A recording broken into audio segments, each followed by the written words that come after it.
इसको अन्यथा मत लीजिएगा, ये एक हिस्ट्री है। और आज मैं इसलिए चाह रहा था कि भगत जी के साथ हम लोग आपस में इस विषय को चर्चा करें, लेकिन क्यों नहीं, आप सभी हैं तो हम लोग चर्चा जरूर करेंगे। दूसरा, 1992 मैन पार्ट में कुदारी, डी, केसरा, सपनादर ऐसे करके 639 हेक्टेयर भूमि की जो है ना बालकों को लीज प्राप्त हुआ। और आज जो बालकों खदानें खुली हुई हैं आप सबको मालूम होगा। लेकिन इसकी एक जानकारी और दे दूं कि हाल ही में अभी हमारी सरकार आने के बाद में हमने कई बार पत्राचार किया और संभवतः पिछले वर्ष जुलाई में बालकों की लीज समाप्त होकर अब जो है ना उसको फिलअप करने की प्रक्रिया जो है ना आगे है। अगर ये होती है तो एक मैन पार्ट के डैमेज बहुत बड़ा कंट्रोल होगा। उस समय भी हम लोग मध्य प्रदेश में थे, लेकिन उस समय राष्ट्रपति शासन यहाँ लागू हुई।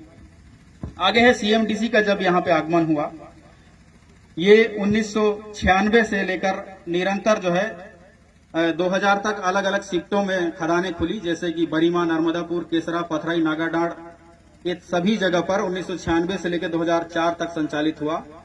उस समय मध्य प्रदेश में जो हम लोग छत्तीसगढ़ बनने से पहले मध्य प्रदेश में थे, उस समय कांग्रेस की सरकार थी और 1998 से उस समय दिग्विजय सिंह जी मुख्यमंत्री हुआ करते थे।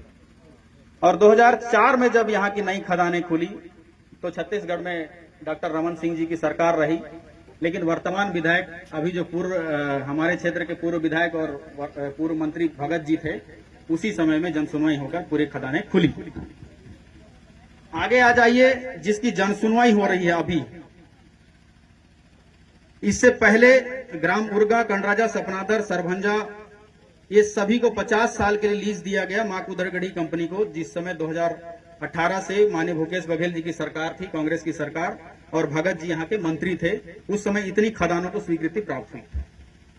ये तमाम चीजें यहाँ के युवाओं को मैं जानकारी देना चाहता हूँ, सभी को जानकारी भी देना चाहता हूँ।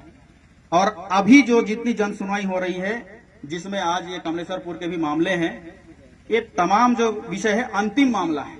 खदान जब खुलती है तो पहली प्रक्रिया के बाद 2 साल से 3 साल के समय लग जाते हैं।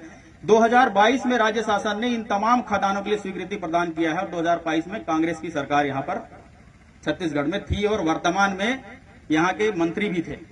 तो मैं आज इसी विषय को बहुत प्राथमिकता से कहना ये चाह रहा था कि आज गरजने से पहले अगर 2 साल पहले गरजते तो ये बादल और बरसात बहुत तेजी से होती। लेकिन आज मैं भारतीय जनता पार्टी के एक एक कार्यकर्ता का मैं नमन करता हूं, जिन्होंने कोई चीज नहीं देखा और अपने मैन पार्ट को बचाने के लिए, चाहे सहमति के लिए, किसी प्रकार से आज इस सुनवाई में है। लेकिन शायद मुझे ऐसा लगता है कि जिस समय कांग्रेस की सरकार में जब स्वीकृति आई, जन सुनवाई हुई,